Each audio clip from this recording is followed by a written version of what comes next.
Hey there, this is Ryan Nickel, and welcome to another day in the life of a real estate investor with Bootstrap REI. So, man, I'm going through some information here. So here's the thing. You got to be following up. You have to follow up.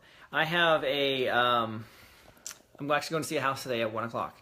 And this was a deal that I had under contract about a year ago, no, about 6 months ago, back in June, 8 months ago. And it just fell through. I couldn't find the right buyer for it. I was looking to wholesale it. It just wasn't the right time for them or for us, and so we let it go.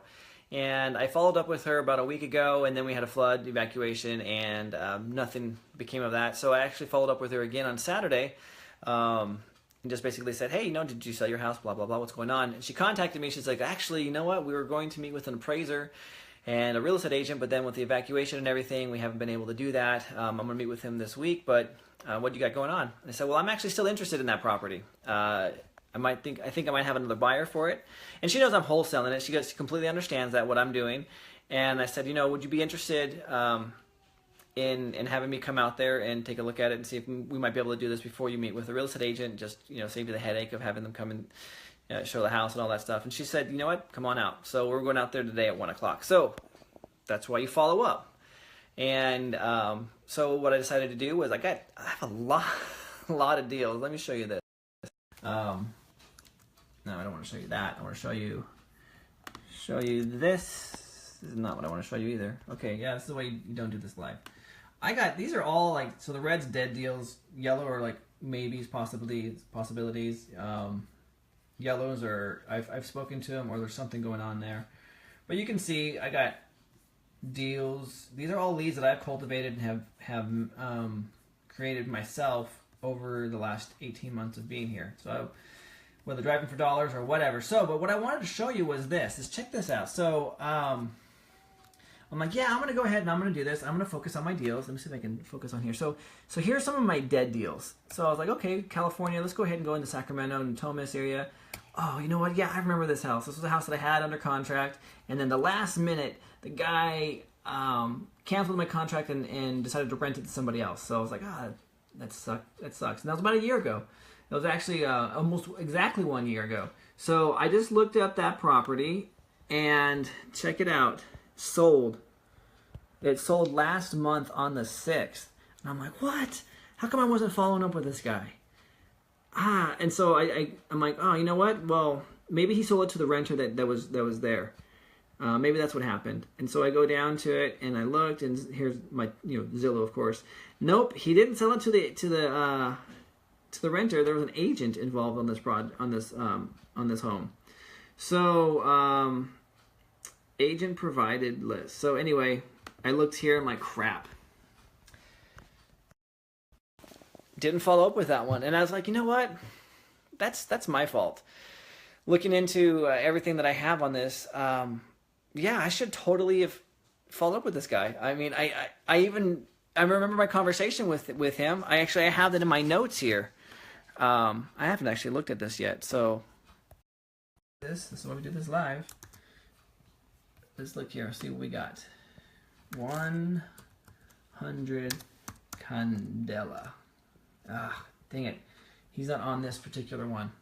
I have another master sheet that I started. I started this one after my master sheet. So he's on my master one because I remember putting notes in there that I was going to follow up with him a year into the lease. And technically the year lease isn't up yet, but I should have done that 3 months before the year. Which if I would have then done that end of November, beginning of December, would have been able to. I mean, there might have not been anything there, but the fact of the matter is that I didn't follow up and the house got sold. You always wonder, what could have happened. It's the one that got away. But anyway, on a positive note, I'm out there looking at a house today.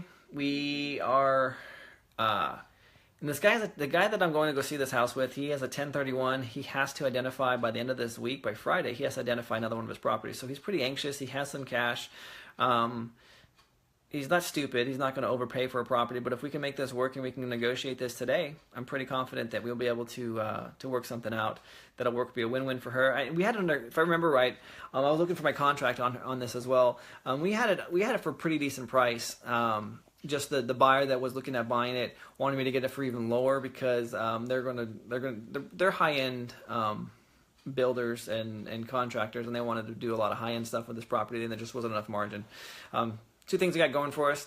Market has gone up, and this guy has a time frame. So anyway, this episode is going to be short and sweet.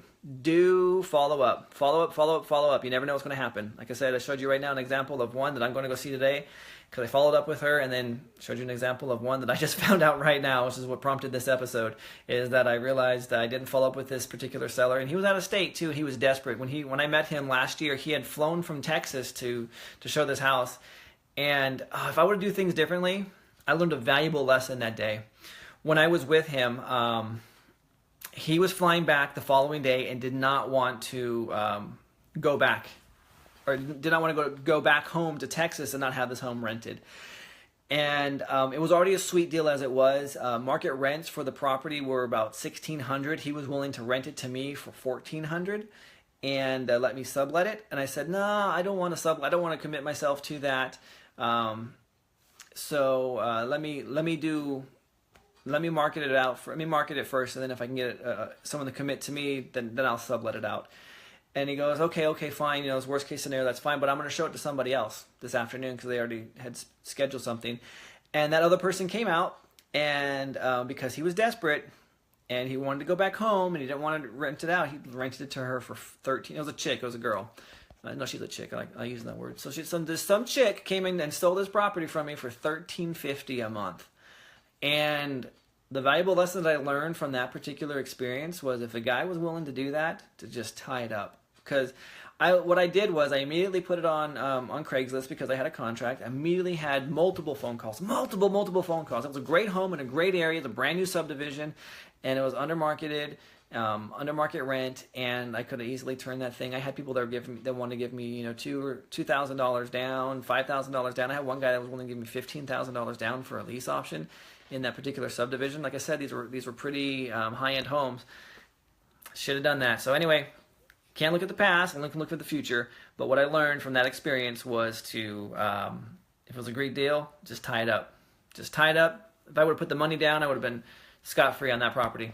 Anyway, this is Ryan Nichols signing off for another episode of Bootstrap Real Estate Investor.